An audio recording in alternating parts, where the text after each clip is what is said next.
What up, y'all? Welcome to another episode of the What's Up Cuzzo podcast with your two favorite cousins. We got Melly in the building. What up with you, Melly? Yo, another day in the life. Back at it on the 5th. Friday, the 10th, though. Double up. Always good to be here. Always good to be here. How you feeling?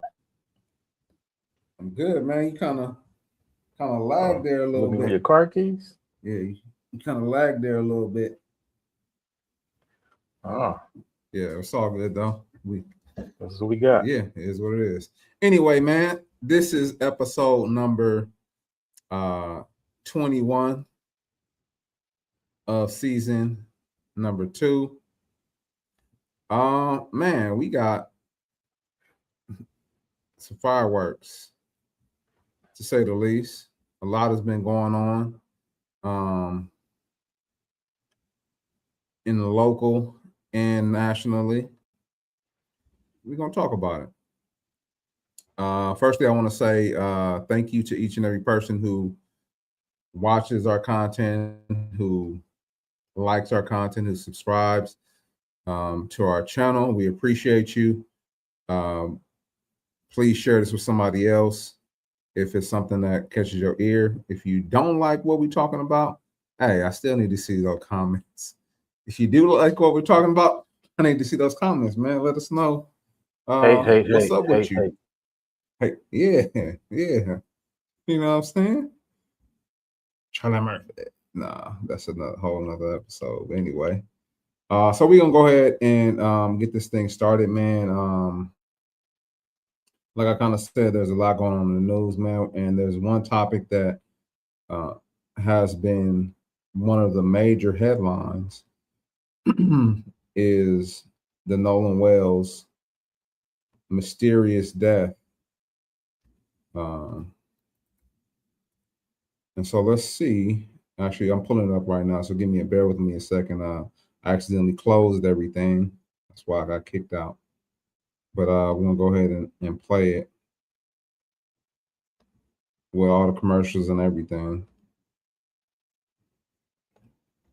Give me 1 second. So Nolan's parents was on Good Morning America. And let's see what they're talking about on Good Morning America. Screen share. And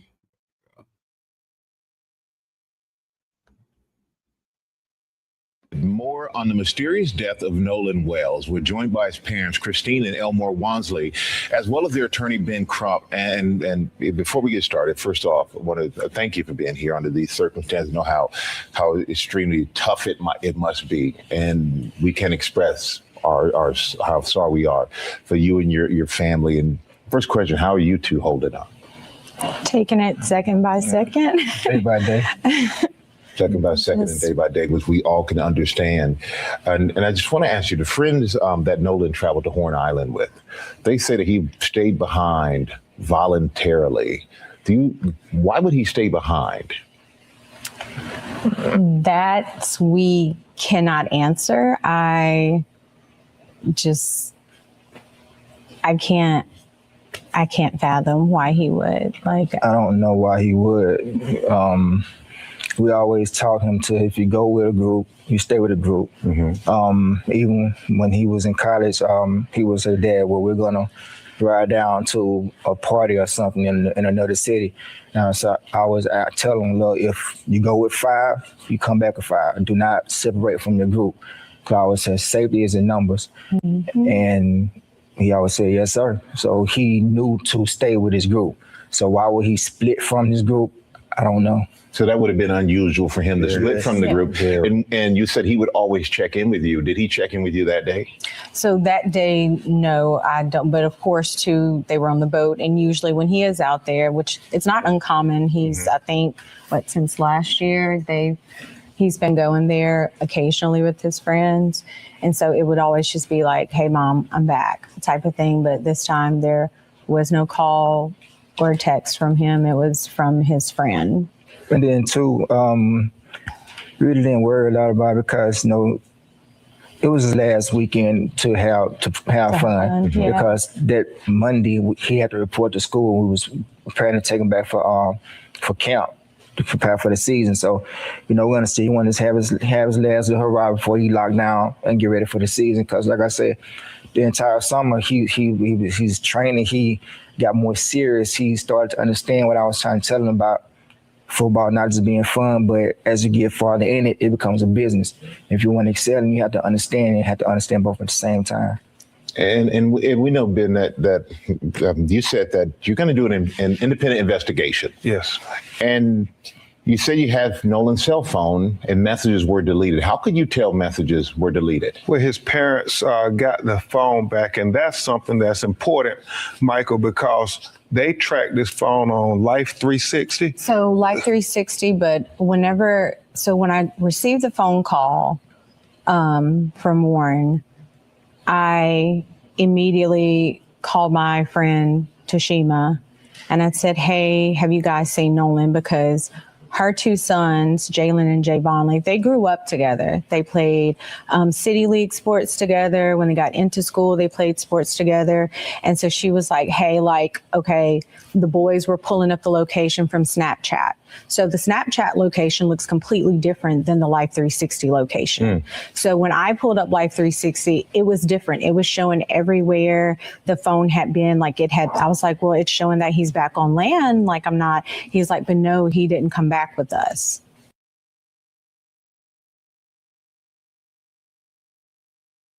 All right, Cuzzo. So what is your take on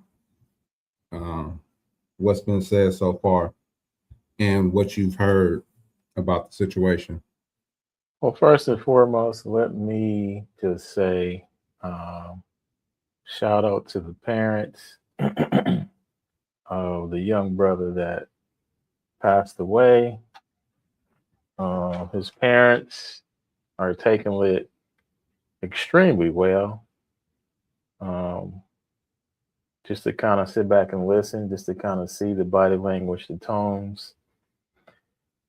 I can never really say, how one should take it in that situation. If I was in that position or that situation, I don't know if I could be on a talk show answering questions called Good Morning America.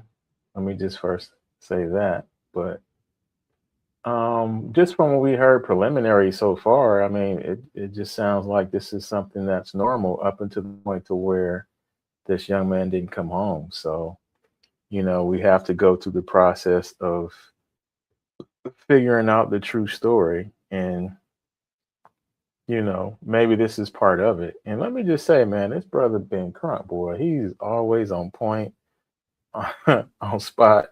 It just seemed like this guy is a man for the job. Every time something happens, kind of like Gloria Allred, anytime there was some money to be made, from a woman standpoint, she was always, in front and center every time. So, just looking at those things and those aspects, I just think there's correlation always when you see someone over and over and over. I tend to question, not the motives, but just question, just the foundation, holding up everything. But yeah, it just sounds like, they do this on a regular basis, which is, he goes out with his friends. I mean, this is not the first time he's been out there. That's what it sounds like. So, to not have him come back, this is like probably surreal for them. Like, huh? What do you mean he didn't come back? And then to have him already, his body is already washed up and he's deceased. Again, I don't know how well I would be sitting here having a candid conversation about, your child. And I guess this is part of them putting pressure on the other families, maybe going through the media. I'm just thinking and guessing, but I don't know. My thought process, my perspective on the way I look at things is a little bit more open-minded. So I'll look at things from several perspectives, several different angles to choose the one I believe that, best fit the situation and provides me with the best possible outcome. And right now, I believe they're doing what they believe is going to provide them the best possible outcome to figure out what happened out there, to get to some type of resolution as to what's going on. Because, of course, we heard everything,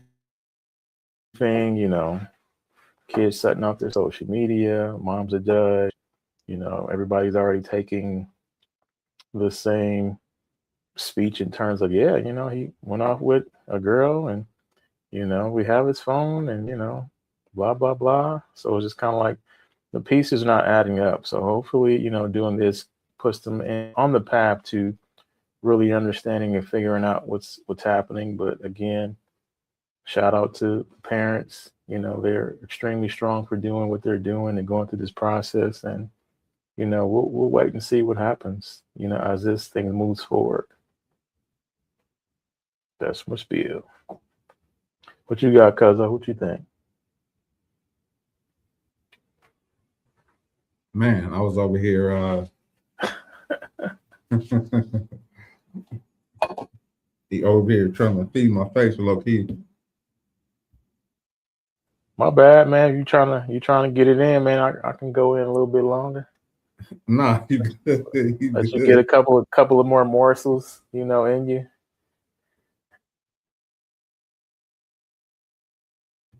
Yeah, so definitely some of the same sentiments. And the first thing again, prayers go out to the family, thoughts go out to the family. And I think we're kind of on point, man. I don't know how, if I was in their shoes, I would be sitting on the show so calmly, doing a show after my, son has, been found dead. But as it relates to, what's happened so far, excuse me, we all, well, the way the justice system is supposed to work, it's supposed to be innocent until proven guilty, and I know a lot of people, want to throw in the race car. We don't really know what happened. And I'm gonna just be honest with you, actually, kind of on a counter note, this does look a little fishy. It looks a little odd,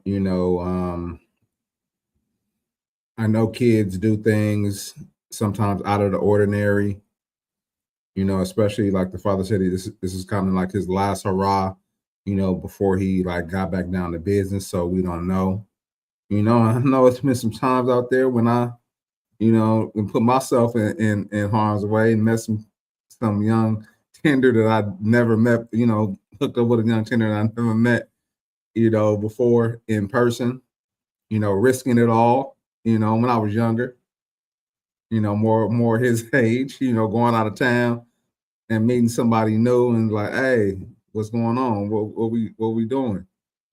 And but I don't know. It just seems kind of odd that even if he, was gonna do something like that, there was no communication, with his parents that he was gonna stay longer, especially if he was by himself. And I know for me, those times that I did do something, like I made sure somebody knew where I was. And actually a lot of times, no diddy, somebody was with me, they had, their friend had a friend, you know what I mean? I'm sorry, they had a friend, and so that's how, especially if I didn't know anything about this place. But again, on another note, they said that they went here often. So I don't know. There's a lot of things that need to be ironed out. A lot of things that need to be figured out. Life 360, I actually had never heard of it. I don't know, because if you've heard of it before, but It's basically like a GPS app for like family, like our family or hashtag family safety app, right? Um, and so it allows like a group to like kind of track where each other are in real time. And so if your Snapchat kind of does the same thing, your Snapchat is saying one thing, but then your you know the other app kind of is in real time and it kind of moves you all over the place. It shows where all your movements were, and they're different from what your Snapchat looks like. If I understand what they were saying correctly, then that raises some more red flags for me. And you know what? In all honesty, I wouldn't blame the family because they did lawyer up, is from what I understand. But guess what? Who's gonna be I mean, we're talking about it right now, like that it looks fishy. Who's gonna be the first people that they say did it? You know, like one of the friends. Yeah, or but some if you didn't do friends. if you didn't do anything wrong, why would you lawyer up like that? To me, I don't know. that just Maybe the meant parents. Maybe the parents told them to do it. yeah. But I'm just thinking like, okay, if this is fresh, Hmm. you're just coming off, you know. You don't know where he went. You don't know if he's okay. You don't know if Oh anything no, they happened. already knew. They already knew he was. They already knew that he had passed, and they lowered up after the fact. Okay, so again, if you didn't do anything wrong, well, I get it. You know, people do things to defend themselves so they don't have to Mhm. put themselves in that position. You know, but why not? I mean, I guess they did tell the story like, yeah, this is what happened. He went off with some girl and we don't know. You know, he gave us the And that, phone. and they could be lying. Right. Yeah. And the thing that, when what I'm trying to say is that the first people they're going to question is the people that they were with. Mm-hmm. You know what I mean? Yeah, because there's And get several witnesses. Yeah, that they have right. to talk to, people they have to connect with. Right. Not And just what if they say the wrong thing? Even just say they didn't do anything and they just say the wrong thing, or they pressure them into mm-hmm. saying something, because we've Right. seen that before on the other side where there was this what was it, the what's that New York park, the something five, that group that got put in Yeah. jail, the The Central Park Five. Central Park Five. Yeah, Central Park Mm-hmm. Five. That's kind of what happened to them. Like, their parents weren't there. They didn't have any representation. And of course, there was a different reason why they didn't have representation, because they probably couldn't afford it. But they pretty much start talking and start saying stuff. And that's how they kind of got them caught up, because they said the wrong thing and they didn't actually end up doing it. We find out years later, decades later, that they didn't do it. And so, I mean, that and I'm not taking their side, but I mean, I could see why they did do it, but all in all, it seems fishy. I mean, in my mind, it's like one of those, what, I know what you did last summer type, you know what I'm saying? Or, one of those movies where all the friends go out and they do something crazy and it go totally wrong and they don't know how to figure it. They don't know what to do. And I don't never understand those movies, bro. Like, if somebody slipped and fell off the cliff and you didn't push them, you didn't trip them, they try to cover it up. I never understand those movies. But I mean, I guess Or stuff like that. Go ahead. or But I guess or stuff if like that really happens. yeah, so or if someone goes off and they don't come back, then it's like, why are you not calling the parents? Why are you not telling your mom? Why are you not saying, hey, such and such never came back? We don't know what happened. You guys Yeah. didn't say any. You guys came back to mainland, which I was told, ate some lunch, kind of hung out, and then nobody really found out about it until much later. Right. So I guess you're thinking like, oh, I guess he's just gonna come back, on some other boat. I mean, I'm not sure how boating at the lake works in Mississippi. Have a good Mhm. weekend. So yeah, I'm just thinking like, yeah, we've seen movies like that. I'm thinking of the It movie, Welcome to Derriere. I'm thinking of Stand By Me. I'm thinking of He said Pennywise got his up. Right. I'm thinking of a lot of different things, Anytime you're down at the lake, I mean, there's always something that could happen because I don't know what it is. Like ocean water, lake water, like people think they can swim pretty well until they fall into the lake, and then all of a sudden, the person can't really swim that well. So I don't know what that's all about. And was it he couldn't swim? Is that what happened? You know what? I didn't hear any reports about that, but I mean, if I did, I don't recall. Right. But I mean, right. Because I'm thinking if I'm that out on be the boat and I'm out on the lake, I'm not gonna be taking pictures without a life vest on, life preserver, because we know accidents do happen. I knew somebody that passed away, fall off a boat at night, actually going pretty fast. So I get it. That's one of those things to where everything's all fun and game until someone falls off the boat, especially if they can't swim. And then even if they can swim, it takes a lot of energy, out of you, to stay afloat, to keep treading water. Like I say, if you get stuck in the ocean or out somewhere deep, just kind of float, to kind of serve some energy. So yeah, I don't know how the lake is, but I know, I know it's a lot different than like the ocean is, because there's like rip tides and all kind of other crazy stuff that goes on, on in the ocean. But yeah, to your point, what if he couldn't swim and somebody pushed him in playing, or he fell in playing or something like that, and he drowned. I don't know. There's a lot of scenarios that you could think of, and just people didn't know how to really handle it, And then I'm just trying. Go ahead. I was just gonna say I just don't know why people handle things that in a certain way when if it was an accident, especially, but because you make it 10 times worse when you try to cover it up because now it looks like it was done intentionally, and so I hope that's not the case for both sides, because that could be definitely harder on the parents, knowing that they allowed him to go out with some people who didn't have his best interests at heart, all in all, even though he's hung out with them multiple times. But go ahead, what were you gonna say? Yeah, I was just gonna say, like, and these kids were 18, right? Going into senior year of high school. These were not college kids. So I'm just trying to think, like, where were the adults? Here. No, I think he was. I think he was he was on his way. I think they had already graduated. I think he was going to start his first year. He was going to start his first year of college. Yeah, so he was with a junior college. He was supposed to start playing for a junior college team in Mississippi.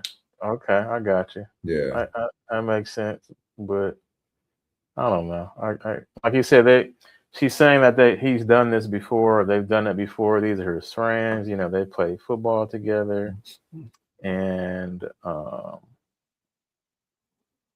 I don't know if they play football together, but I know they supposedly went places together, and I think they've been to this. I think what she said, they went to this lake before together. We could replay it too if we need to.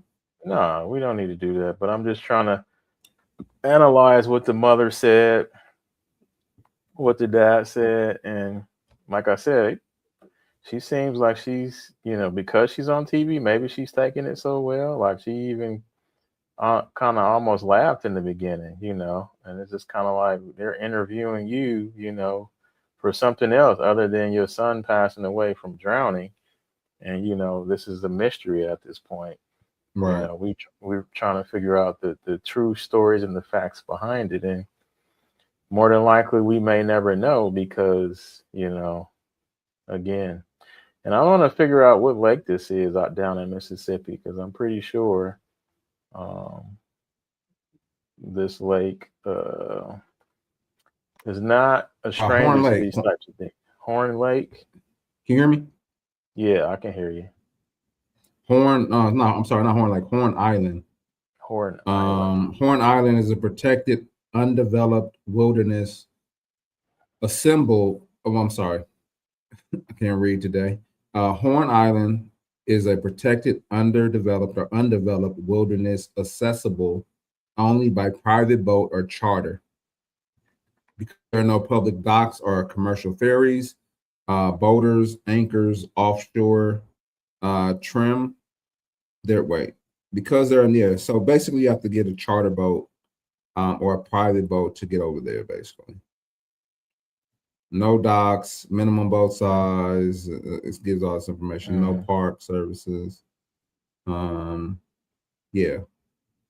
So I guess it's like secluded area. You know what I'm saying? Yeah. Yeah, this just looks like a strip of land. It doesn't even really look like it's, I don't know, man. But again, shouts out to the parents, the families, everyone involved, especially the one of the deceased, because like I said, anytime you lose a loved one, especially a child, I can only empathize, with that aspect of it, but it's definitely something I wouldn't wish or want to experience. So we'll definitely see what it sounds like and looks like moving forward. Yes, sir. Excuse me.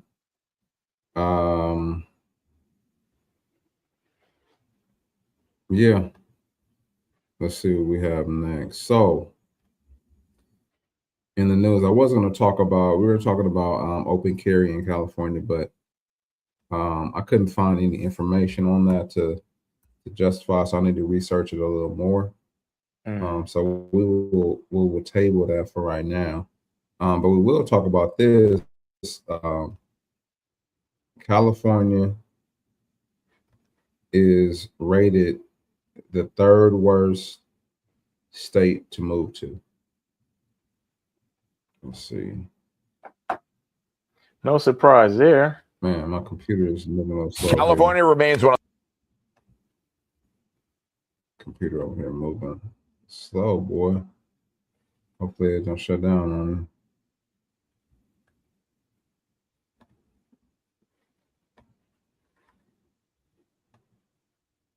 California remains one of the worst states to move to for the year 2026. A new Consumer Affairs report ranks the Golden State as the third worst state to move to. This is the third year in a row California was in the top three. New Mexico, Louisiana, they topped the list. Now, they determine the rankings based on affordability, safety, education, healthcare, and quality of life. California was dead last in affordability and second to last in safety. The best states to move to, New Hampshire and Utah. Trying to hit New Hampshire? No, it's fine. Crazy. Say Utah? Yeah, Utah and New Hampshire. Stop. There we go. So yeah, man. That's you said it. It's not a surprise. It is not a surprise at all. This is something that we talked about before. You know how this state is going downhill. It's this influencer that I follow a lot, and he kind of jumps around to different states and cities and things like that. And he talks about, current events that go on in those particular cities and states.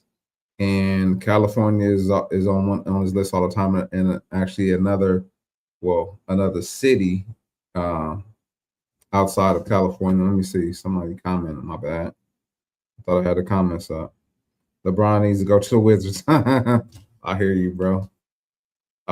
But yeah, he talks about Chicago a lot, right? And New York and some of those other cities. So Los Angeles, he talks about as well. But California has been on a decline, in my opinion, for a number of years, 5+ years, if not more. Right. And and it's not getting any better. You know, and I think this is what Gavin Newsom was trying to avoid, right? He was trying to paint a better picture of California.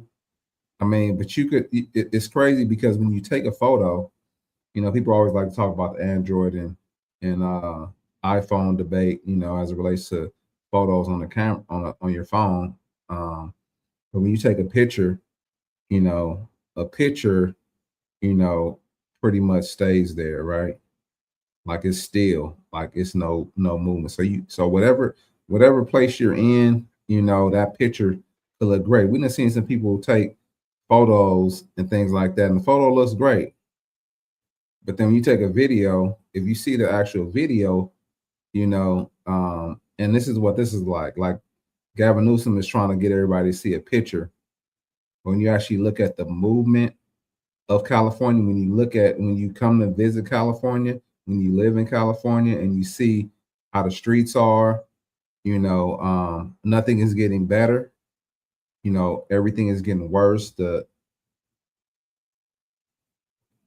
It's disheartening, you know, because you know it's kind of hard because you know what this place used to look like. You know how this place used to be. You were excited to be part of California. Now, you know, I mean, I'm still, you know, I'm not.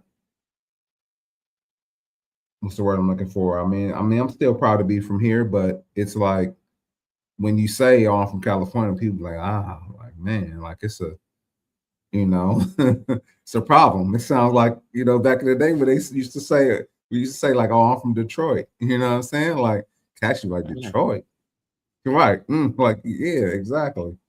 And so it's becoming one of those places where it's been unbearable.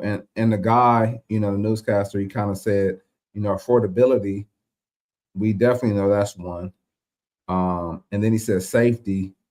I mean, I would like to think there's a lot of other places, you know, in that list that are a lot less safe than we are. But I mean, that could possibly be it. And maybe it's because I'm biased. But I would have liked to have heard what education is listed at, or what where we rank it in education. Because talking to some of these kids and listening to what some of these kids say, I know they're not getting educated, bruh. Not properly. And so it's just kind of embarrassing, man. Like to hear people talk about our state, and we know, you know, our state is great and it's been great. You know, I'm kind of experiencing those type of things in other places in my life, work, mine, my bad. You know, I know how it used to be, you know, but things are starting to shift in a not just uncomfortable changing like for the better, but uncomfortable changing, like things are getting worse and things need to be addressed and they're not being addressed. And it's kind of difficult when you have leadership, you know, I'm talking about, you know, in California now, when you have leadership that either lie, and I know he's not oblivious, but I'll just include that one in, is oblivious or trying to cover up what's going on and why this city Los Angeles and the state of California is going down. Where are the funds going at? Because you guys tax us for everything. You know, guess what? We need to do this program. We need to, you know, start this initiative, you know, to consider reparations. We're going to put together this group. And guess where that money is going to come from? Taxpayers. And the reason why I kind of brought up that influencer that talks about these cities and states is because we're not the only one who's taxing the hell out of people. You know, New Jersey, their mayor just proposed a 15% increase on property taxes. And so, you know, he said he was going to keep it at a minimum when he was elected, like 5%. I think he said that's the max if they have to go up. But a lot of these cities and states are in a deficit. They're in a budget deficit, and guess what? They're gonna find a way to tax you. The mayor of New York, he said he wasn't gonna raise property taxes. Guess what? Budget shortfall. Same thing with Chicago, budget shortfall. And guess what? Los Angeles, California is going to be in a budget deficit. And that's going to affect jobs. It's going to affect, infrastructure. It's going to affect public safety. It's going to affect all of these things. And third worst, yeah. I mean, it's bad to even look at that, it's bad to think that, I should say. California was a place that everybody wanted to come to. Guess what? I'm moving to California. Guess what? A lot of our parents migrated from the South to California because California was a place to be at. But now, yeah, we're the third worst as to move to. So that's my rant.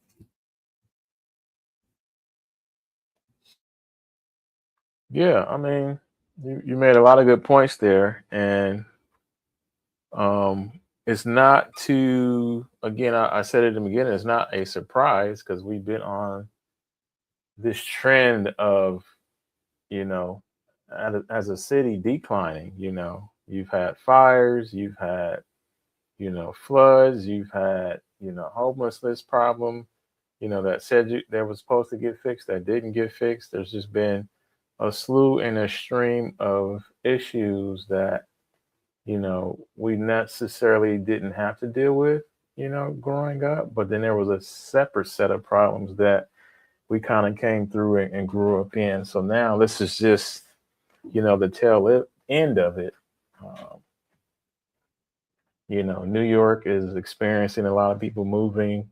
California, those states are the two major states that people will always want to be at or in, or want to visit, but pretty soon a lot of people won't be able to live there if it continues to go in the direction that it's going. So, a lot of things have to take place and possibly continue to decline in order for it to start to go back the other way. And that may be hard to hear, or a lot of people to hear, but, it may be a fact in the matter because of, as we see the system that we're a part of, as we said before, being taxed, to the hill, adding new taxes every day, people in political position,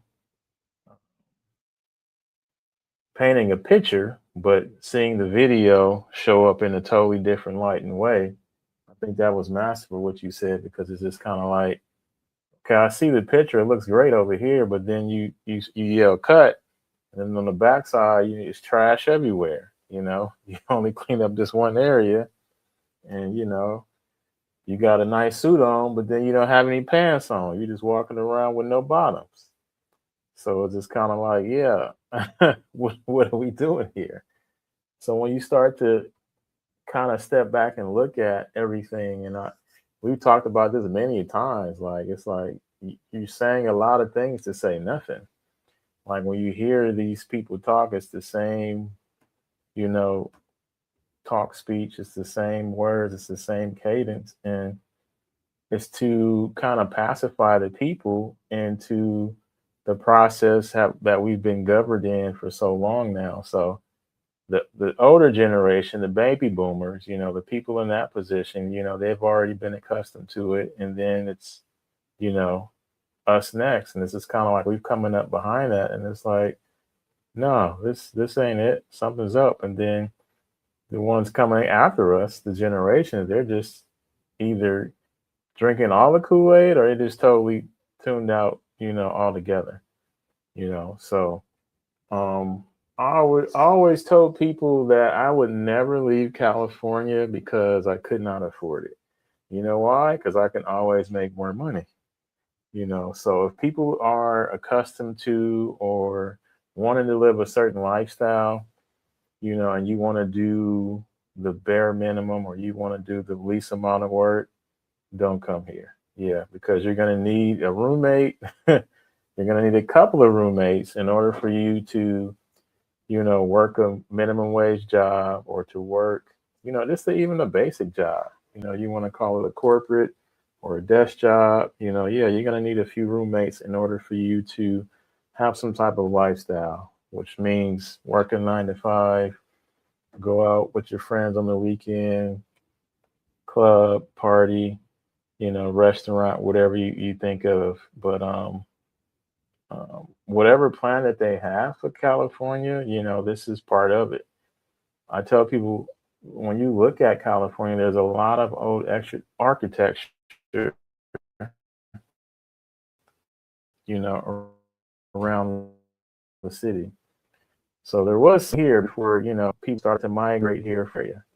So if you start to kind of look at it from that perspective, it's like, okay, what side of history do you want your family to remember you on? Do you want them to remember you on, yeah, it got too expensive, so we had to move here? That's fine, because you might be able to build a better life somewhere else. Or, you know, hey, it got rough, it got tough, but we were able to make some things happen, created some, you know, businesses and had some opportunities. And yeah, your great grandfather became a millionaire, a multi-millionaire. And that's why we, you know, have this trust, or that's why this school is named after him, or this street is named after him. Run it up. Run it up. So it just depends on, you know, how you look at the situation. Yes, it looks dire. Yes, it's not ideal, but, you know, this gives you an opportunity to put yourself, you know, in a place of history that, you know, people will remember you for something other than just, you know, living, you know, dying, and, you know, that's it. So you lived in the highest, most expensive state, you know, in the country, made it happen, you ran it up, and your family was thriving, you know, because of that today. So here we are. Shout out to California. Shout out. Hopefully we get some folks in there that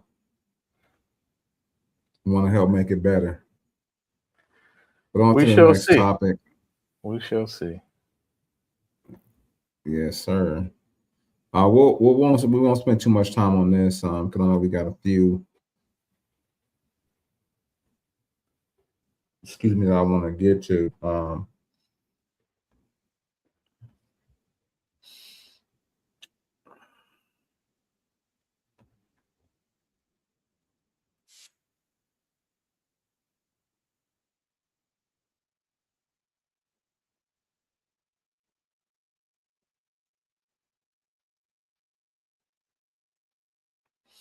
Hold on one second. It's not showing up there. There we go.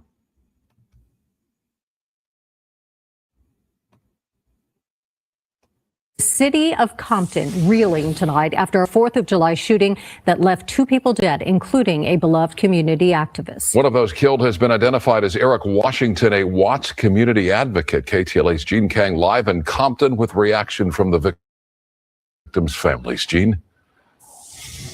Sandra and Micah, the community here by City Hall in Compton, well, they are going to have a vigil at 6 o'clock tonight. They are mourning the loss of 2 lives that were cut short, 5 people shot at that 4th of July celebration, including a young man who spent his entire career on the type of violence fighting against that, which ultimately killed him. If I tell you, I didn't know I could scream like that. That's like the worst thing can happen to a parent. Eric Washington and Mia Jenkins lost their lives while celebrating Independence Day. A family-friendly block party with children on West Laurel Street Friday night turned terrifying. Deputies say 5 victims were struck. Washington's mother heartbroken. It's the manner. It's the senseless manner in which he was taken away from us. 65th District Assembly member Mike Gibson says Washington served as his field representative and had worked for former Los Angeles City Council member Joe Buscaino, helping lead the Watts Rising Initiative, part of the City of LA's Housing Authority. He had a bachelor's in political science and had his master's in public administration with a concentration in communications. So that's why he loved the community so much. The work my son did do. I'm a very proud mom. Gibson described Washington as someone who dedicated his career to protecting young people from gun violence, and that he was bravely trying to calm a conflict at the party moments before the shooting, which cost him his own life. I'll stop it right there. So yeah, man, kind of like to the point we were just talking about, well, not to the point we were just what I mentioned, about California being one of the third worst, and how violence was one of those, and we were ranked towards the top. It's because of instances like this. And honestly, I usually don't go out, when there's fireworks, unless I go out like somewhere, where I know nothing is gonna. Well, I'm sorry. Well, I have a suspicion that nothing is gonna pop off, because my street awareness, even a little bit that I do have, I know what the city is like, and I know where and where not to go. And I usually know where and where not to be when certain things are going on. So like 4th of July, New Year's, like we know what kind of goes down and the history of some of those days, and what pops off. But this is unfortunate, man. Thoughts go out to his family as well, in the situation, because a life being cut short, especially it sounds like he was one who was out here trying to do good and stop the violence. And what's crazy is that a lot of times those are the people who we find that, let me change this. A lot of times those are the people who end up being harmed, those who are innocent, those who are trying to, stop, what was going on. I recall a story where, somebody was trying to stop a fight and he ended up getting stabbed, and dying. And so we always hear people say, where are the good people at? Where are the people, what can we do to stop this? Where are the people who could, where are the people that are going to help change the way how things are happening and what's going on? And then when you have a person who it seems like they're doing that, they're likely cut short by the very thing that they're trying to fight against or stop.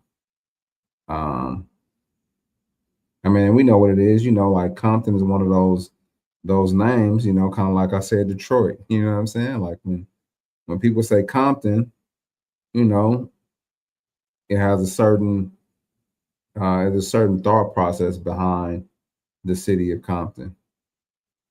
It's been in so many songs, not because it's the greatest place on earth. I don't hear them talk about Manhattan Beach that much, you know what I'm saying? I don't hear them, in songs. I mean, they may, but I don't hear it a lot. But I don't hear them talk about, Van Nuys that much, or Van Nuys probably might not be that good either. But I don't hear them talk about some of these cities where there's great things going on, or where there's, not a lot of this violence happening, at like this type of violence. And the only problem is, man, I could be wrong, but I guarantee it was one of us, that did it. And I'm gonna go kind of left, and y'all might be mad at me, but it is what it is. I think that we like to point fingers at other people. We're a small percentage, we're a small minority group, but we kill ourselves at a higher clip than other groups do. Like, we can't keep doing it. And then they look down on us, and they look at us a certain way. They clutch their purse, they do all kind of other stuff, because of what some of these other people out here doing. Guess what? I'm a good dude. I'm not about to take your purse. You know what I'm saying? I'm not about to do anything to you. unless you do anything to me, but because of people, of other people, that are doing these type of things, they look down on us as a whole.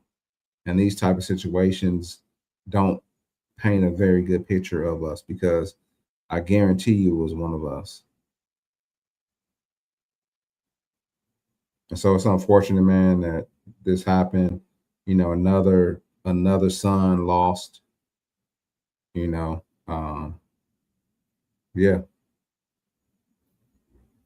That's my 2 minutes.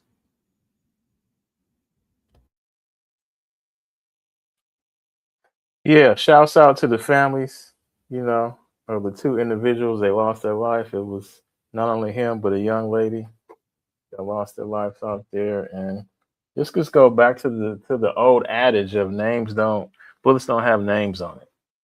So I guarantee, whoever was out there shooting, they didn't get who they wanted to, or they didn't get who they were aiming at.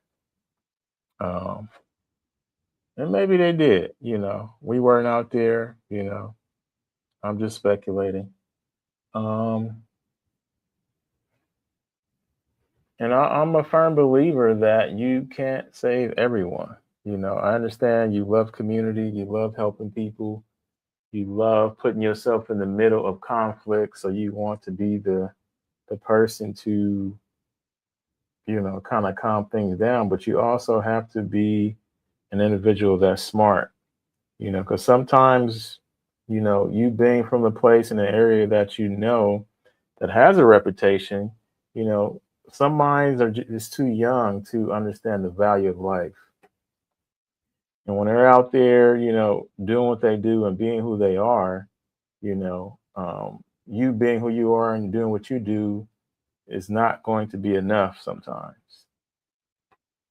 So understanding certain situations and you trying to calm conflict, hats off to you, shots out. But just in certain situations and doing community events of this magnitude, you're going to need some police presence. Like I'm thinking, like, where was the police presence? Where were the security? And they may have had all of that, and it still may not have been enough, but just kind of think in terms of, keeping things in order and keeping things in line and showing people that this is a safe environment to come out and enjoy one another and celebrate in a community fashion. This just gives you one more, strike against you, because you've had this individual that's been doing work, or we should say been doing his civic duty, and being a civil servant, doing his community service to the people, because he believes that, something can come, better from, that city. And he's right. It's just unfortunately, he is not going to be around to see it, because I'm pretty sure there's going to be more people that's going to take up that mantle and continue his work. But just to understand that where we're at currently now, we don't want to say it's the same old story, but these stories are familiar to us. So being hurt by it, being let down by it, people being upset and angry by it, you have a right to be. But a lot of times people hear this and see this and it's like, oh, where did this happen? Yep. That's why I don't go over there. Oh, where did this happen? Oh, yeah. Yeah. See, I already knew it was going to get into that. That's why I came and I left early. So as you were saying before, we understand and know certain areas and certain places, like, yeah, I'm not about to be here too long, especially when you have a lot of young men, roaming the area. We know what they look like. They just look like they're out there, trying to see what they can get into. You're not enjoying what's going on. You're looking to see who's there. You're looking to see who, is not from your set or it's not from your clique, and y'all trying to get into some other activities that you should be out there, looking to get into. Or somebody says something, or, oh, y'all had beef from here and there, like all those things, it's not worth, taking a life or losing a life because you're going to be somewhere that you didn't plan on being for a long time or forever. So just having that conversation and, having those and providing those sentiments, it's like people will never get it. Some people understand it. Some people, that's why they say, that's why I'm not over there. That's why I'm not involved, because some people, just live in chaotic places and spaces, and that's the only way they know how to. But, this is not to say give up, don't do anything, You just have to survey and understand that, hey, as we're doing things moving forward, some of these things are not going to be able to take place because we understand that when people get into wide open spaces and there's a lot going on, they take advantage of it, to create chaos in a moment that it shouldn't be any chaos. So we're going to possibly need some more security. We're going to need some more volunteers. We're going to need some more people to, kind of keep their eyes on things. And again, they might have had that, but, just speaking to the moment and the issue, as you said before, this is why, California is one of the reasons why they're number 3, because senseless things like this happen. So shouts out to the community and the family, and moving forward, hopefully we get the people brought to justice that's responsible for it so they can be accountable. And, moving forward, hopefully we can hear these things less and less and less because, I thought we were past this, but, apparently we're not.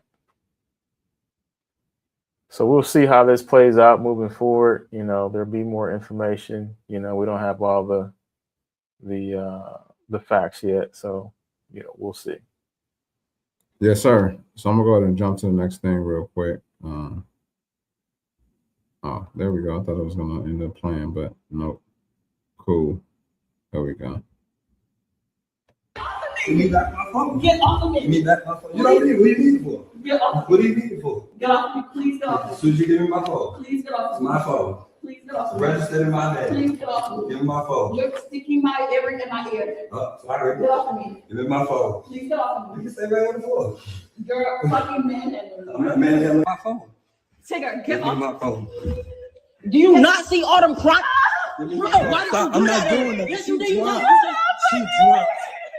She dropped. Bro, you're literally stepping on her. I'm not stepping on her, Alex. I just want my phone. She can give me the phone and it'll be over. She can give me the phone. Give me back my phone. Get off of me. Give me back my phone. You know what you need it for?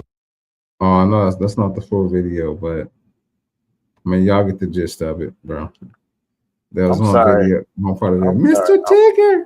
I'm focusing on the wrong thing. I'm like, dang, she got cheeks, but all right. Oh, but anyway, man, he said she caked up, huh? And that's why Tigger was focusing on too. He in this situation right now. Man, damn. Yeah, man. So toxic cheeks will get you every time. Man, what's your take on this? And actually, I'm sorry.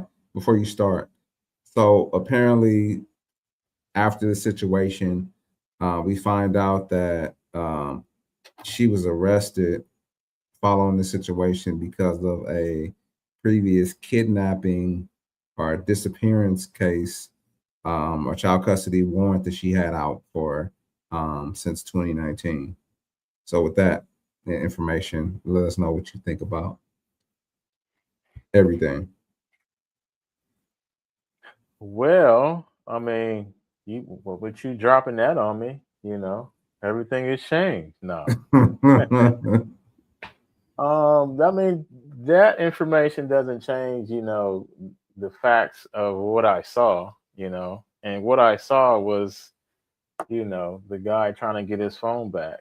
And what it seemed like is, Alex, which is probably their son or his son or her son, and it may be his stepson, I'm not sure, but he's taping the situation because he wants to just to make sure that his mom is safe. Of course, I'll take that one.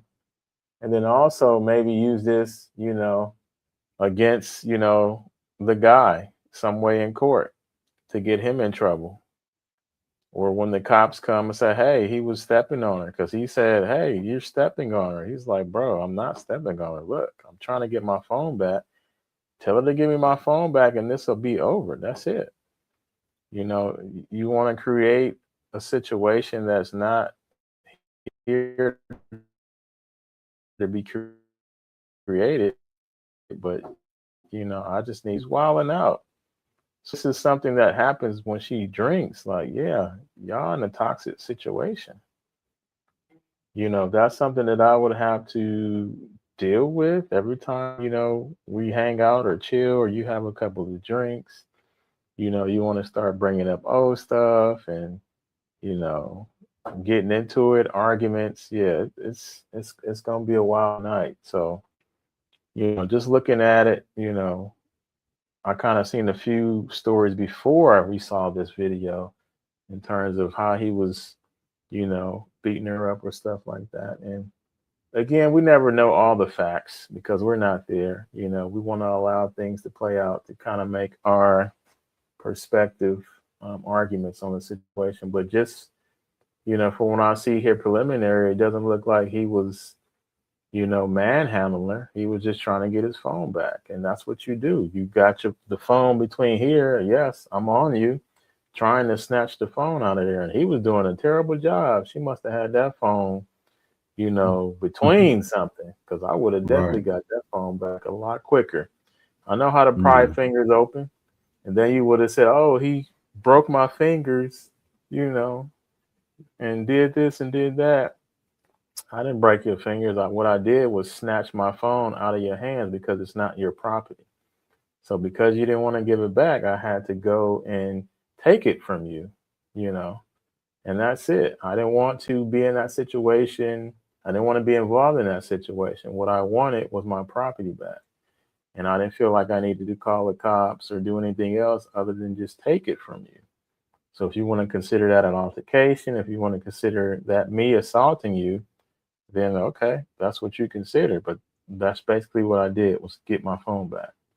And like you said, that's not the whole video. So I don't know if he ever got his phone back.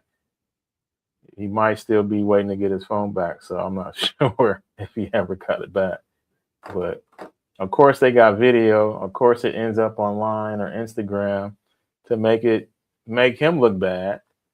And then he has a job that he works. He works at a radio station. So when people start to see stuff like this, the man loses sponsorships, he loses appearances, he loses money.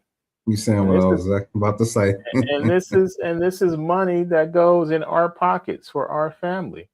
So when that money is no longer there and you try to come back and get something, I'm gonna be like, I don't got it.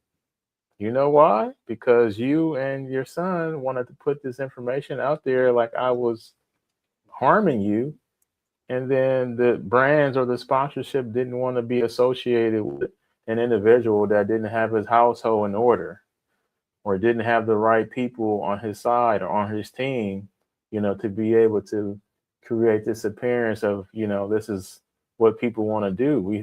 These are the people that we have a part of our brand, They don't want to have to deal with drama. They don't want to have to deal with what seems like a woman beater. Anytime you get to anything close like that, oh yeah, hey, drop you in a heartbeat.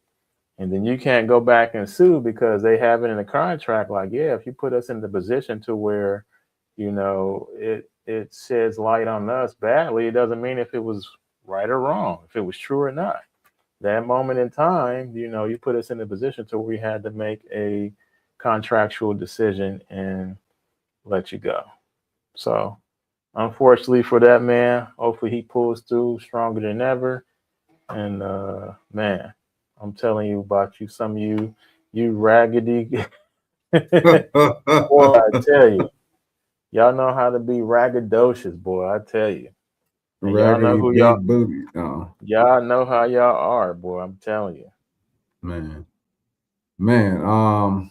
I ain't got nothing to say, man. You said everything. I mean, you can recap. Like, what do you agree with? Like you said, that the brand stuff was major though, because it's like, people start getting suspended, they start getting put on leave. It's like any movie you see, anything, Yeah. something happened. Oh, we got to put you on suspension. We got to put you on leave, and most of the time that's Unpaid unpaid leave. too. Yeah. So it's like, all right, where the money coming from? Now I'm on unpaid Right. leave. Now I got to sit at home and deal with you all day. Man, so I think that luckily he had cameras. He had a camera on him, right? And luckily this footage was uploaded. And guess what? The footage might have been meant for harm, right? Or might have been meant, to be protective of his mother, because I think that's Tigger's stepson, right? But in this situation, when we first heard about this, we didn't see any video. And guess what? You got the court of public opinion who said, oh, Tigger, why does he? Can't believe Tigger did this to his wife. I can't believe Tigger did this. Tigger, what? And if we didn't have a video, guess what? We got a lot of people out there that believe all women, and the justice system is one of those groups. And unfortunately, there have been a lot of men that have paid the price. And guess what? Women come back later and say that they didn't. We talked about this before too. I said, ask Emma Till. There's a lot of people out there. Ask Jonathan Majors. Ask Johnny Depp. Johnny Depp actually, he won, but he still lost. He went to court. He won the court case, but he still lost. Captain Jack Sparrow. To your point, all those endorsements, guess what? They drop you without even knowing what happened. As soon as they get wind of it, oh, sorry. And then you don't know what other movie deals or brand deals or whatever the case is are out there. You know what I'm saying? Like that were available or would have been accessible to you, based on the work that you put in. And that's another thing too. Like a lot of these people, like Tigger's been in spotlight. I remember 106 in Park when I was a youngster, bro. That's probably like 20, maybe 30 years ago. And so he worked himself up to be there, to move around, to be, a public figure. I mean, I haven't heard much about him lately, other than this right here. But the problem is that they work their butt off to get, takes years and years and years to get to where they're at, or some people are at. I mean, you could be a regular dude. Guess what? You went to school, you went to grad school, you got your master's, you went to grad school, and you got certifications, and it took you years and years and years to accumulate this stuff. And guess what? One lie or one thing said wrong about you, and you lose everything. And so that's the problem, man. Like, luckily he did have a camera, because now we see like what is going on. Like that it's all a lie. That she actually, let me see. I'm ran here. You know what I'm saying? No, that she actually was lying. Like he was, it was, I don't know, it just seemed weird. Like when I first turned it on, like before I saw anything, I was like, man, this dude is wild, man. Like I was thinking, like, I hope, and and then and when it started playing and I see her rolling around on the ground, oh, you're grabbing me, oh, you're stepping on me. I'm like, man, come on, man, this is a joke. Mm-hmm. You have to be kidding me. And then the part of the video, I mean, I thought this part was funny, man, even though this situation is not funny. But the sound was like, Mr. T. Oh man, I was like, man, come on, bro. Like, what are y'all trying to do, man? And look, this is another instance of you teaching your son the wrong thing. Would you want your son to be in a situation with a woman like this that is, that has his property, which I just looked up just to make sure, but it's illegal. It doesn't matter if you're the spouse, but it's illegal to basically go through somebody's phone if you don't have their permission. And I know people do that all the time. I mean, on a regular, but it's against the law. And then you shed more light on yourself, because now we find out you're supposed to be in jail anyway. And so, yeah, I just think it was bad, man. I think that she, just like a lot of women do, try to use the system against men, and then, later regret it, but guess what? It's too late. It's too late for the man, I should say. And guess what? There's no like repercussions for her. She went to jail for something else, but just say she wasn't, there wasn't a warrant out for her. What would have happened to her if he had lost his job and, we find out that she's lying and he had lost, all that he had to make income? Nothing happens to these women. There needs to be something that happens to them. Jonathan Majors, he was supposed to be, what was the next role he was supposed to play in Marvel? Kang the Conqueror. That's it. They said he got it back. Oh, did he? That's it. That's what I seen a story that said he got it back, but we'll see. Hey, man. Oh, wait, my bad. Wrong one. Anyway, if he did, shout out to him. But initially what happened was, that was something that got taken away. And then a lot of men lose their life for women lying. And then they, come back and like, oh, they might feel, regretful or remorseful about it, but it's too late now. Their reputation is ruined. And guess what? You get to live your normal life like nothing happened. And that's the unfortunate part, man. Like, I'm glad that, we got a chance to see what actually happened. So nothing could be said and not proven. Like, it's a good reason why we have video too. You know what I'm saying? And I think this is a good one, man. So shout out to him. Man, what we got, shoot. I kind of want to, I want to talk about that too, but I know I don't want to take up all of our time either.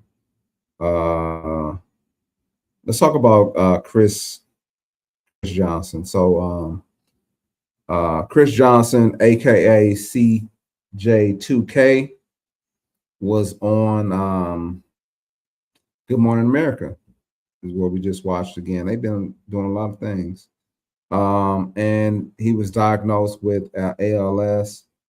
And I'm sure a lot of you have already seen it, but he was diagnosed in 2025 at 40, and it has rapidly progressed. And he mentioned on the show how just a year before he was holding his daughter to blow out her cake, and it's progressed where he can't even actually talk on his own. He has to use a machine to communicate, which is sad, man.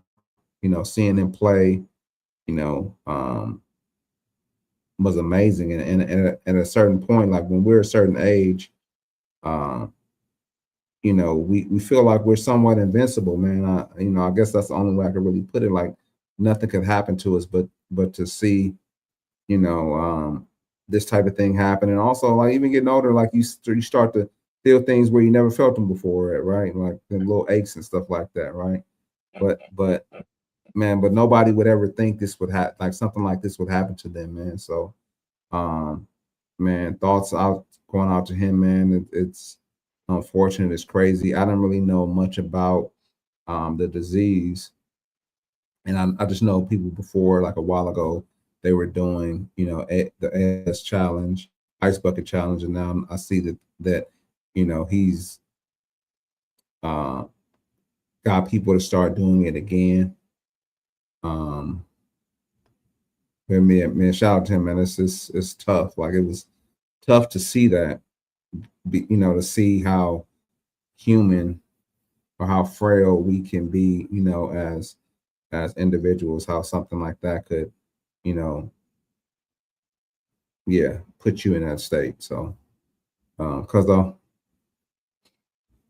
Yeah, man. Definitely one of the great, running backs that come through here recently. It was kind of eerie and surreal seeing him in that position because, I would always see clips of him on pond. It really doesn't feel like, what? Like, when did that happen? And I think, as we were saying before, it happened, within a year. So it's like, wow, so just looking at, that disease it's really degenerative, shuts down the signals, shuts down your muscles and the functions, and, till it shuts down your lungs, and it's like, until that's it. So kind of having his progress as much as it did, you kind of wonder, like, wow, I was asking and having a conversation online, like, man, did it, because he used to have like a twitch, and I kind of found out, just research, like, he had like neck surgery, back in college. So it was like, did that have something to do with it? Was those like the early signs of it or something, or you mean like the surgery actually? We don't really know her.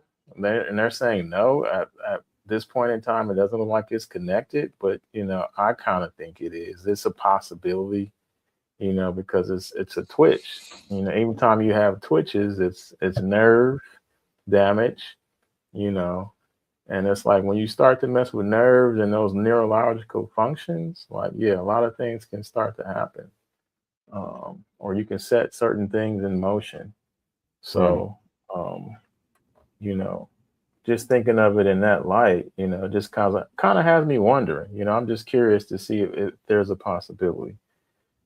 But just talking about who he is as an individual, family man, of course, one of the greatest all-purpose backs, in recent history, and he actually has the record for all-purpose yards, which is 25. So he broke Marshall Faulk's record, and he ran for 2,000 yards and caught 500 yards passing. So right there, that just tells you how big of an impact he was making, on the team in the span that he did. So he hit the open field, man. He out of there. Hit the open field, man. Hence his name, CJ2K. Well, he got CJ2K because he hit the 2,000, but he had another gear. Like, he get outside, it's a wrap. I've never seen this guy get caught, from behind. So that should tell you how fast he was. Like, I hit the open field. Pause. Yeah. I mean, that's how I was when I was a running back. It's like, once I hit the sideline, that's it. Like, you're not about to catch me. Man. Come on, man. I'm not saying I was CJ2K fast, but that's how I was thinking. I would always think that way. Like, don't get caught. Especially if you break open, you get to the open field. Like, you don't want to get caught. And I never got caught. So if just say for instance, like, somebody do get hawked down, right? Do they talk? Do the people on the bench talk mess? Yeah, they talk. Like, he hawked you down. Yeah, it's you got caught, man. I thought you was gone. What happened? Like, they gonna let you know. Like, man, I thought you was faster than that. I was wrong. He was faster. Right. He was faster. I thought you was the fastest on the field. I guess I was wrong. But so it's crazy to see. I mean, I can see the support, love the support, to actually research what's happening and people, what's going on. And I was watching actually I think it was a YouTube video somebody did. I forget his name, but it's another guy that was on his team that actually has the same disease, Oh, wow. And that's like 1 in a millionth chance. So it's just that's weird and ridiculous. And there's been a few people, that's been in the NFL that's come up with the disease, and they're saying, they don't see it as of now connected to CTE, you know, because that's a head trauma type thing, you know.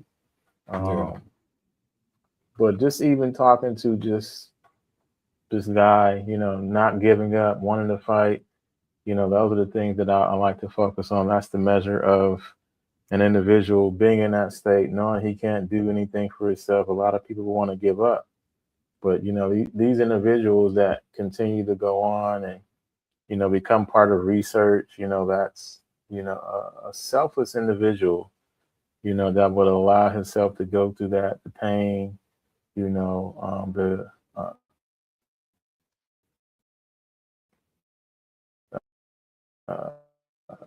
decompartmentalization of being in your space. You can't even other than through eye movement. You can't communicate anymore other than eye movement. And yeah, again, shouts out, you know, prayers go out to the Johnson family, his wife, his children, his family, all the supporters, man. And hopefully we can, you know, have some things break through. Cure, bro. Yeah. Right, exactly. That would be one of the and major. It's crazy, and that's something that kind of wanted to address is that it's kind of odd that I don't want to say it's odd because I know what it is, but you know, for all these things that are out there, man, like we've been researching cancer and other things for the longest, and there's no pharmaceutical, I say pharmaceutical for a reason, that has been able to cure these diseases, man. So yeah, I don't know. That's advantageous. Like, why would you cure something that makes you, you know, millions and billions of dollars a year? That's like us saying, oh man, we got this this major tip, you know, this major tech tip, you know, I'm gonna keep riding it until, you know, I can't ride it no more, you know. Why would you not continue to run that same play if it creates cash or prints cash for you every day? You know, why would you make another call? Why would you make a put, you know, or whatever? No, I'm gonna ride this thing. I'm gonna say, but I'm saying, I'm gonna be like, hey, cuz though, I got this play, man. I'm making money hand over fist. Take a look at it. And it's up on you to take a look at it. You know what I'm saying? Right. Yeah. I'm not gonna hoard. I'm not gonna try to hold all the money to myself. You know what I'm saying? Right. Now, if you choose not to, you know, jump in, then that's on you. Yeah. So yeah, man. I know it's part of the plan. I just recently asked my mom. I was like, man, how many medicines are you taking? I was just curious because I know she takes a few. And at first I thought she said 9. I was about to be like, no, man, we have to figure this out. But yeah, how many she's taking is still too many because it's a medicine you take for the side effect of the other medicine you were taking. So anyway, we're gonna jump along. Now, this is something I want to talk about for the longest, man. And I heard somebody recently just bring it up. And I was like, man, let me address this because I don't think really nobody, maybe it's just my sentiments but in my opinion, I don't think anybody laid it out correctly. And I know I kind of put in there, you know, where's LeBron going to land? I really don't care. Honestly. You know, I know some of y'all gonna come for me. You know, shout out to you, Adam Hurley. I was kind of holding on to your comment. You said LeBron needs to go to the Wizards. I mean, maybe. They have a good core right there for sure. But people are saying, like, why is it that LeBron wasn't really received in Los Angeles with the Los Angeles Lakers, and why are people celebrating the reason why he left? And I'll just say this: if you talk to, I'll just go back to the 90s, Michael Jordan, we know he was, you know, arguably, if not the greatest player in that time and of all time. Some people, you know, that's their GOAT. But if you talk to Michael Jordan and you asked him, you know, who was the GOAT, he'll tell you that's not fair because there was different eras, there were different skill levels, and there was a lot of different scenarios as it relates to the league. If you ask Shaq, who was the GOAT, he might tell you Michael Jordan or somebody like that. If you ask, if you had have asked Kobe, who was the GOAT, probably wouldn't have said himself. If you ask Magic, who was the GOAT, he probably would have said Michael Jordan. If you ask whoever, they may say some other player. But if you ask, there was an interview that asked LeBron about the GOAT, and he said these words, I'm paraphrasing, that I think that game that I won or that performance I had in this game, it basically sealed me as being the GOAT. Do y'all see a difference? Every other player that was asked or that will be asked who's the GOAT, they would either say somebody else, but you ask LeBron and he says himself, or he stated that he was the GOAT. And not to take anything away from him, except the GOAT topic, but he is one of the greatest players of all time. I mean, it's no doubt about it. He's one of the greatest all-around players. He could score, he could pass, rebound, etc. But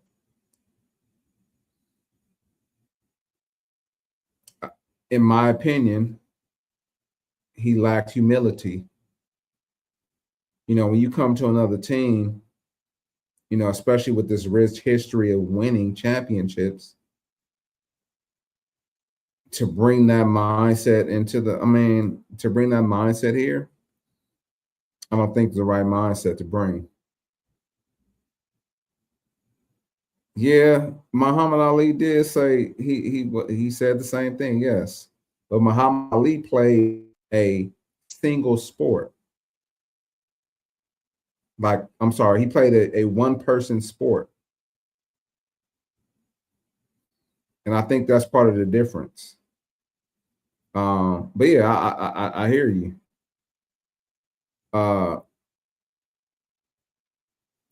Being a Laker fan all my life, like Magic was my very first, he was the greatest. I used to hate Michael Jordan, but I can't deny that he was a great player. Hey man, put your hands down, man. I'm about to bring you back up here. Hey man. Hey, yeah. But when Shaq came, I was like, yeah, I gotta give me a Shaq jersey because Shaq is gonna be the man. And then when Kobe came, I was like, oh yeah, man. Hey, this is the dude right here. And that's my goal. I'm gonna just say that. Like, it's him, Magic. Charles Barkley is like one of my favorite players because when I played basketball, I'm built like him, and I patterned my game after him, right? But outside of that, like, Kobe was my guy. And Kobe would not say I'm the GOAT. And guess what? LeBron could say that, and I'm not saying he can't say that, but I'm saying that's one of the reasons, in my opinion, that when he comes here, if that's his mindset, guess what? We have so many great players here. You're not gonna come in here and say you're the GOAT and then deliver one championship in 8 years. You're not gonna destroy the young talent on our team. First, you say, oh, guess what? We need to we know we got work to do. I could be patient and wait on the youngsters to grow, and then the next few months they're traded. And so now a lot of our draft picks are gone because you forcefully made the management of the team make decisions that they didn't necessarily want to make, but they wanted to satisfy you because you're LeBron James. And so we got people that they didn't necessarily want to get. And guess what? We still got one championship. We got there was like 2 or 3 first round exits. You know what I mean? There was a couple, second round exits. But that one bubble championship with not all the teams, with not all their players at full strength, because we were in a pandemic.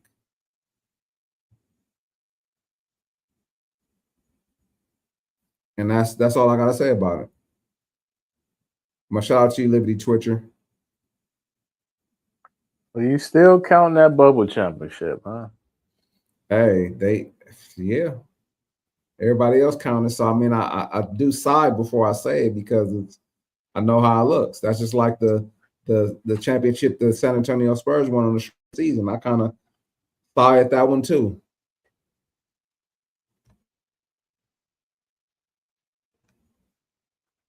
Yeah, I mean, I agree. I agree. Let's see. I stopped liking LeBron when he went to Miami. And that really just made me see and understand that of course the league, might have put him up to it. Of course they want him to be the face of the league in the forefront. Oh yeah, he's an attention whore too. Yeah. Yeah, but it's just kind of like, we understand you have talent, you have the size, you have the speed, you have the strength. You were in the finals just about every year, when you were with Cleveland. And the championship you did win, it wasn't you, it was Kyrie, that won the championship. You were a part of it. I'll say that every time too.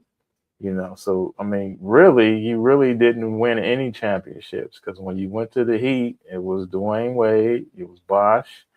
You had a lot of help over there. And truth in the fact of the matter is, when you're not in the forefront of leading a team, you can't be considered a GOAT to me.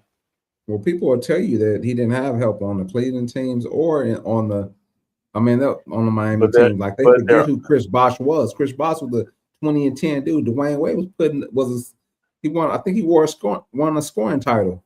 Yeah. And what's the Kevin Love. Guy? You talking about Ray Allen? Ray Allen was there too. Yeah. Wasn't he? Yeah. So it was just kind of like you had a lot of help. And I remember it was like not 1, not 2, not 3, not 4, not 5, not 6 champions.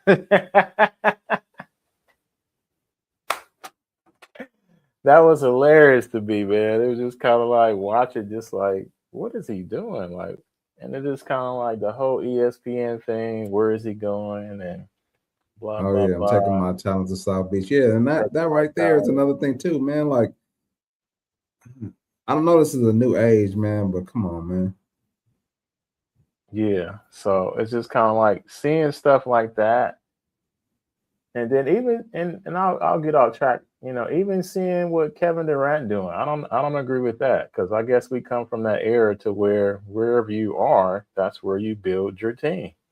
That's where you build your allure. And had he stayed where he was at, I'm pretty sure they could have did it with that team. But today's standards are different from the standards of the 90s, the early 2000s. It's a little bit different. Only team I'll really look at and give respect to is, what the Wizards did. They built their team. Of course, what OKC is doing because they have so many draft picks, from the Paul George trade, and this kind of thing, like looking at the things that happen now as they happen today when they were not allowed to happen before. So I just want to know what the difference is, I'm remembering where Chris Paul tried to come to the Lakers and they deaded that trade. Oh, I know why they did too. I can tell you. I know why too. I know why they deaded the trade. Because they would have won the championship. That's why. Yeah, that's the main. They would have probably won two or three of them. Yeah. It's more involved, but yeah, for sure. Right. For sure, because Yeah, so just kind of seeing that not allowed, but then you allow LeBron to do what he did, or whatever. And I'm pretty sure there's more on the back end or behind KD to the Warriors. Yeah, so it's kind of like you started to allow these things to happen, and it just kind of makes me wonder, like, what's the difference? You know, why is one allowed but the other one is not before? Now they doing it like, you know, like it's just part of the, you know, part of the brand now. You know, now you got Giannis going to, you know, Miami.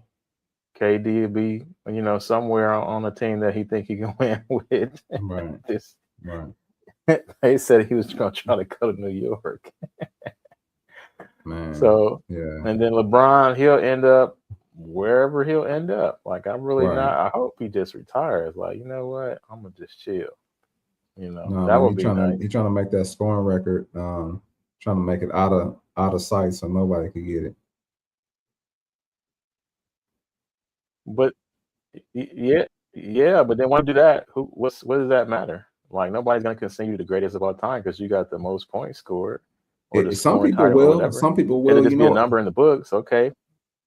what's funny is I was listening to Gil's Arena, and this dude Nick. So they were debating who's the best scorer, right? And so it was Kobe, Jordan, out of Kobe, Jordan, and LeBron.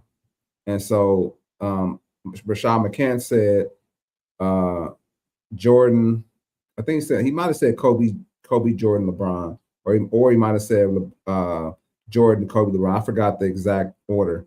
But Nick Young and Brandon, they put LeBron first. But then you have to look at, because he has a total number of points in history. But then you have to look at like who scored the most points in those particular seasons, who has scoring titles. And I think LeBron maybe had one scoring title, but Kobe and Jordan have multiple.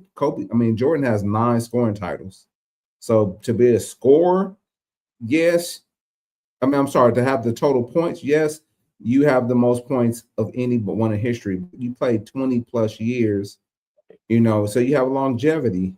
You know, like if I drove my car, you know what I'm saying, for 20 years, guess what? I'm gonna get up to, you know, however many thousand miles on there, or maybe it might stop running, but you know what I'm saying? If I only drive it, if you drive it less, you're gonna have less miles. It don't make sense. Yeah, for sure.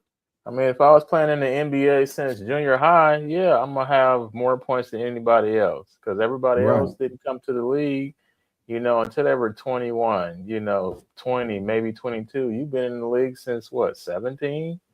You know? He might have been 18, but yeah, since he graduated, yeah. Right. So it's just kind of like I don't really look at it the way that other people look at it. And you know, I mean, that's just my take on it. I mean, people can go back and forth all day. I mean, to me, if you're a scorer, then you're going to be able to score certain ways in different ways, you know, from different angles. And I mean, you can impose your will, you know, on individuals, and you can play a certain way later in your career to keep the longevity going. And I think that's what he did, which is a smart thing if you have a plan to stay in the league until your son is able to get in the league, what you did. Now, okay, what's the next thing? So I don't know, you know, whatever. We'll see what happens. Yes, sir. And shout out to you, Libby Twitcher. You said I can imagine LeBron's teammates don't like hearing him brag. Yeah, man. I don't know if this is true or not, but I heard, you know, through some channel that that's why cats don't like to come play with that dude. I don't know if it's necessary in bragging, but you know, we're trying to get people to come to LA, and nobody wanted to come to LA. You know, so yeah. Let me see what else. Michael Jordan kept his mindset to himself. Yeah, he put it out there on the floor, like he showed you who the GOAT was, but without him having to say he was the GOAT. You know what I'm saying? So I don't know, because of you at the roll, I understand we got this one last thing though. Let me see.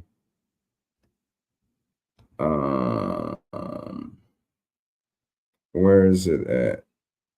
Shoot. Desktop. I thought I found this. Okay, here it is right here. No, it's not that one either.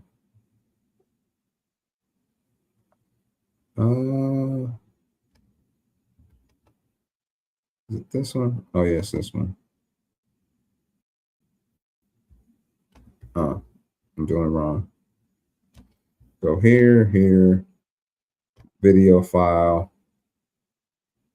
My computer does not like this. I'm gonna have to use a MacBook next time I do this.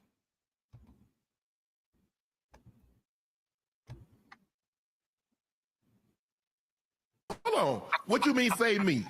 Yeah, All right. So yeah, Shakur Stevenson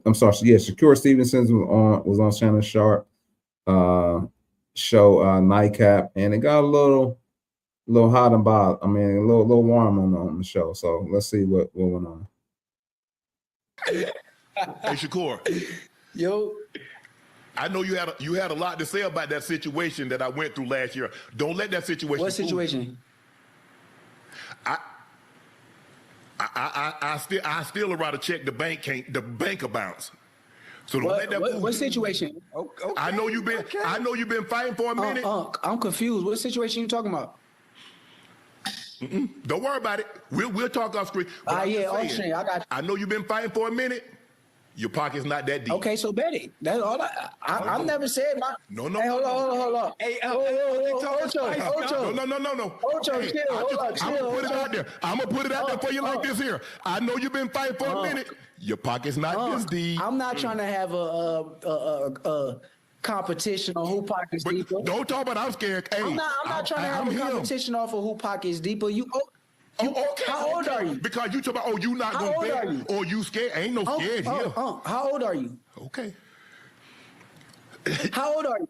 Hey, don't worry about How that. old are you? The money Since you gonna went be good. there, hold on, Money I'm don't ready to age. go there too. How old are you? I don't know how old Now I you am. don't know your age. But I tell bet you when I get your age, I have more money than you. They take, bro, all I'm gonna say is this. They still take money from the 1800s. So money don't get old. I'm down, but you went to a place where I'm ready to go. Once I get your age, you kept saying, I ain't gonna bet no. So I'll stop it right there real quick though. I mean, it's some other stuff.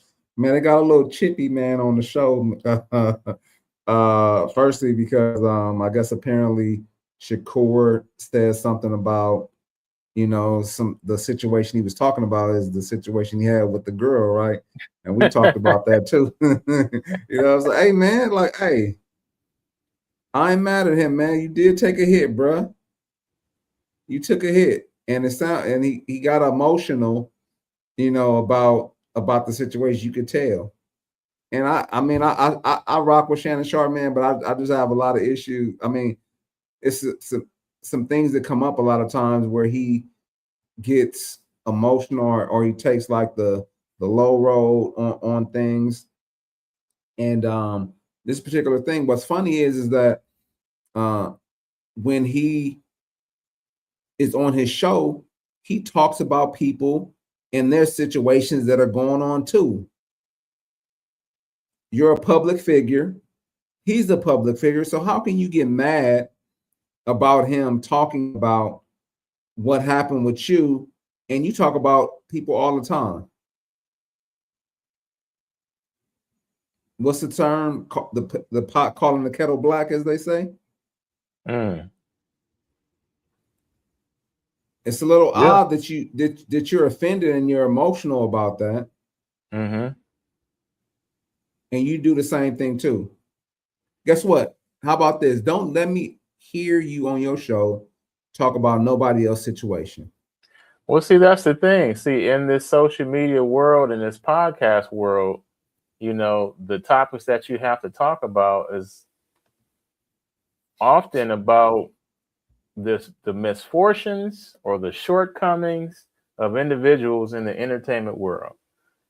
So those things are entertaining because when you have everyday people working 9-to-5 jobs, they want to see that, people at that level have flaws. That's entertaining. So when people have these types of conversations, you come online, you having an argument with an entertainer that's half your age. To me, that's entertainment. Whether it's morally right or morally wrong, But in this podcast world, you're going to talk about topics that people want to have conversations around. And the whole, you know, big bag take little big bag take little big, that's been around since we've been in school. So we understand what that Right, means. I'm It's sure like, right hey, before that, yeah. yeah, so you talking, just understand, man, this money is longer than you got or bigger than you got. And it's gonna keep growing. And he's saying, hey, trust and believe, how much money you got? How old are you? When I get your age, yeah. He's supposed to say that because he's a competitive boxer. I'm gonna have more money than you got right now. As he should. As he should think about. So I love it.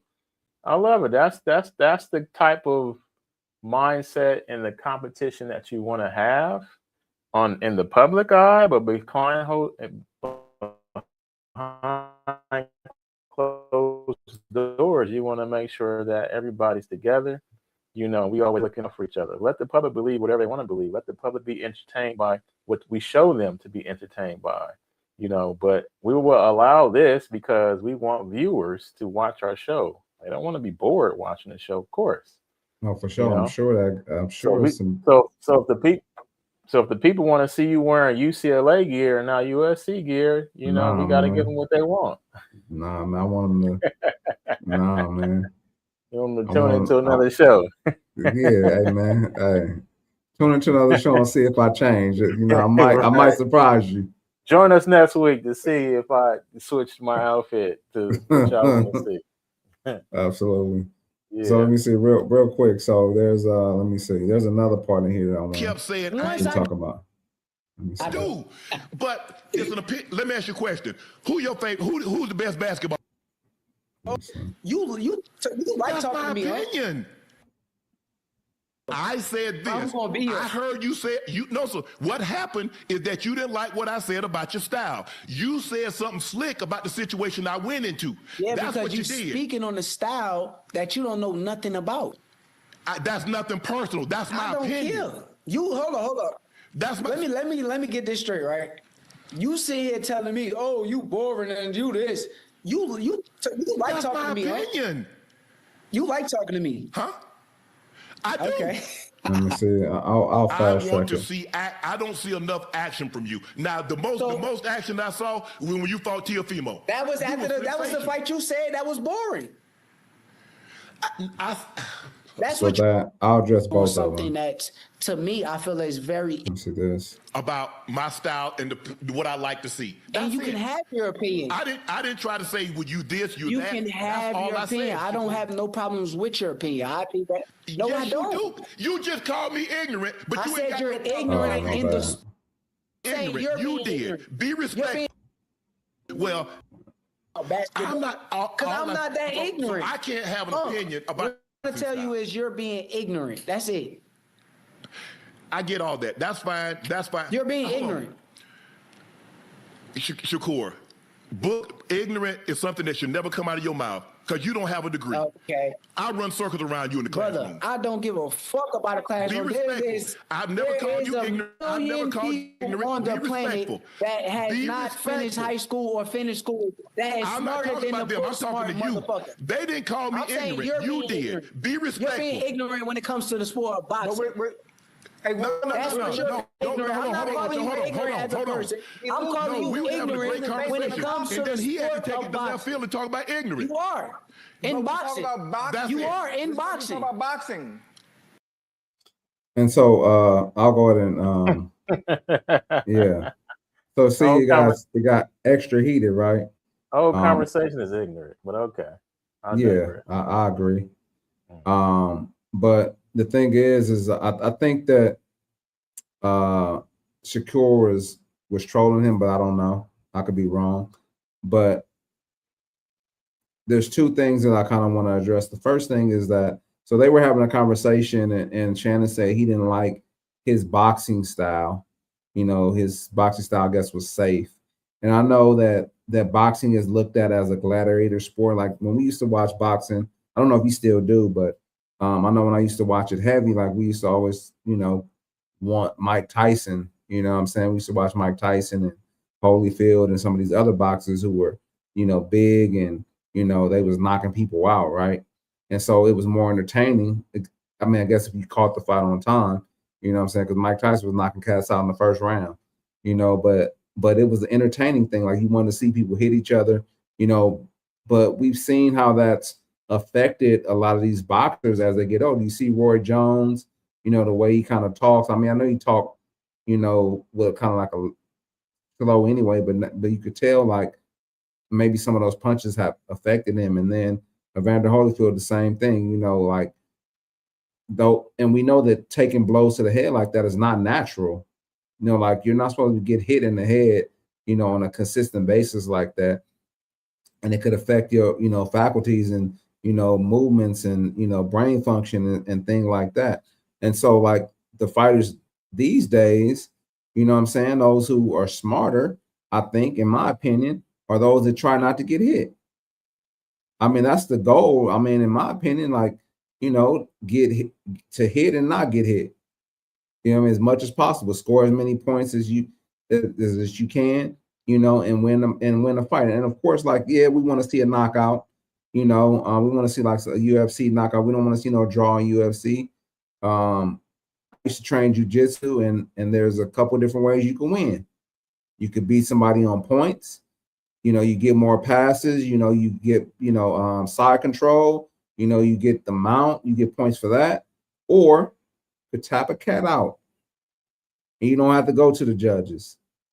And cats don't want to see people go to judges. And I guess that's what Shannon Sharpe is kind of arguing in this whole thing, is he doesn't want to see some of these fights go to the judges, and he feels that Shakur, when it's all said and done, that people are going to hold that against him because he wasn't knocking people out a lot.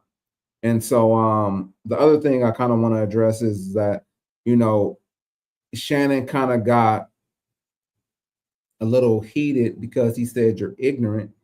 And so I think that, you know, no matter how smart you are, you can be ignorant in some areas. And a lot of times when people use that word, you know, I don't know if it's just in our community, but people think that word is another word for stupid. And it's not another word for stupid. You got to understand, but people get triggered about that word ignorant. And you have to understand that that word means you just don't understand, you know, or you don't have an understanding of a certain area or a certain thing. And so I think that's what he was trying to express. And even Ocho was trying to jump in and let him know. He said, you're ignorant to boxing. And you're talking about one of the greatest boxers in his weight class or in the world right now, in this time right now. Like, you play football. You did your 10,000 plus hours in football, so you're an expert in that. But guess what? In boxing, you may be a fan, but you're talking to an expert who's put in his time to be an excellent boxer. And so it's a difference. Like, if somebody never played basketball, guess what? You could watch as much basketball as you want to, but if you weren't out there on the court, it's hard. I'm not saying it's impossible, but it's hard to tell somebody that played how to play or how to do certain things, or what do you do on this move, or what happens when you do this. It's difficult. I mean, there's been some great coaches out there. Like, you know, I don't think Eric Spoelstra played basketball, and you know, on a higher level, and he was a good coach. But there's some people out there that like it's not many. So I'll yield the floor to you. Let me know what your thoughts are. Yeah, I mean, the situation, as I said before, I mean, the whole conversation was ignorant, you know. So having a conversation and someone all of a sudden calls you a word, you know, that's what you focus on. And sometimes when you hear ignorant, yeah, you may feel like someone is calling you stupid. And, you know, the technical term is you not understanding or having knowledge of the subject, you know, so you are ignorant, you know. So it's like you really can't speak on it if you have no knowledge of it. That's what the word really means. So yeah, it definitely sounds like Shannon took it, you know, personal and to the heart. You calling me dumb or stupid. He can have an opinion, you know, but you're still ignorant. Your opinion is ignorant because you don't know about boxing. You're watching it for entertainment purposes. I get that. But if I'm in boxing and I'm protecting myself, I'm going to do what I can to do the best job I can to win the fight. And it's not going to always look glamorous. It's not going to always look flashy. I'm going to pick my spots and my places where I can be flashy, or I can exploit my opponent, based on some things I'm saying. But I mean, boxing is more like chess, that I tell people. So when you're being strategic, from round to round, you're seeing, who's going to make the most mistakes. How many punches can I throw versus how many blocks, punches I can block. Who's going to get tired first, who's training, who went through training, a lot more effective than any other camp. So those things are always going to play a factor or role. And if that looks boring to you, then shouts out to you. I get what you're saying. But just having these conversations and people not having the full context on the way I communicate and what you communicate, what you said and what I said, it can all be put in a vacuum, and it's not. Sometimes we have to break down the levels of what I meant and what you meant, and that's how you come to a fuller understanding of everything toward the end. But in the heat of the moment and in the meantime, of course, a lot of times people are going to just take it for face value, and I'm going to tell you, you're being disrespectful. You're being ignorant. You should listen. I was just saying this. I was just saying that. And it's not really communicative. It's not solution based. It's just, for explicatory things that happen. It's like, okay, you said this, I said that. So you this and I'm that, or I'm this and you that. And it's like, that's not real communication. So I'm pretty sure they'll be able to have conversations offline, to really see what they meant, or who meant what. But like you were saying before, Ocho would say, hey, he was talking about boxing. This is what he meant. So if you have different levels of meaning and understanding, you can come to that point easily. So, but again, it's entertainment. He's in entertainment. They've both been in the world of entertainment, and this is what we do. We come here to have a conversation, to entertain the people. And that's what we do here. We come here, we have conversations, and hopefully you're entertained. If you're bored, you just ignorant. No, I'm just playing. Facts. Yeah. All right, man. That is the last topic for this week. Any other topics that we didn't cover, we may get to them next week. But we held Cuzzo for long enough, man. I know he was trying to get up out of there, and I need to take my butt to the gym too, man. So I'm gonna go ahead and cut on and get this workout in, man. I'm working on getting you know what I'm saying, lifetime fine, not just summertime fine. You feel me? It's not for you, Cuzzo. It's for the ladies out there. Not for you, Liberty Twitcher, unless you're a lady. But yeah. But anyway, man, my closing remarks, man. Shout out to y'all. Please like, comment, subscribe to the channel. Man, for those who tapped into us, Liberty Twitcher, I see a Donald Ben. I'm not sure if that's legit or not, but Adam Hurley, also shout out to you. Anybody else who popped in and popped out, we appreciate you. Hopefully you'll join us next week, same time, same bad channel. Yeah, and that's it, man. Enjoy your weekend. Salute to the Twitch army that came through today. Shout out to YouTube and all the people that came and they commented. Definitely come back next week, same time. Bring some more people with you. Comment, share, subscribe, and we're gonna keep running this thing, having these conversations and building upon these perspectives, because it's all about the what's up, Cuzzo? Let's have this conversation. What you think? All right, we appreciate y'all, and y'all enjoy y'all weekend. Go do something fun. You've been working all week. If you work on the weekend, my bad, get off. Hopefully you enjoy yourself some point in the weekend. It should be nice weather, and salute. We out. Yes, sir. Peace.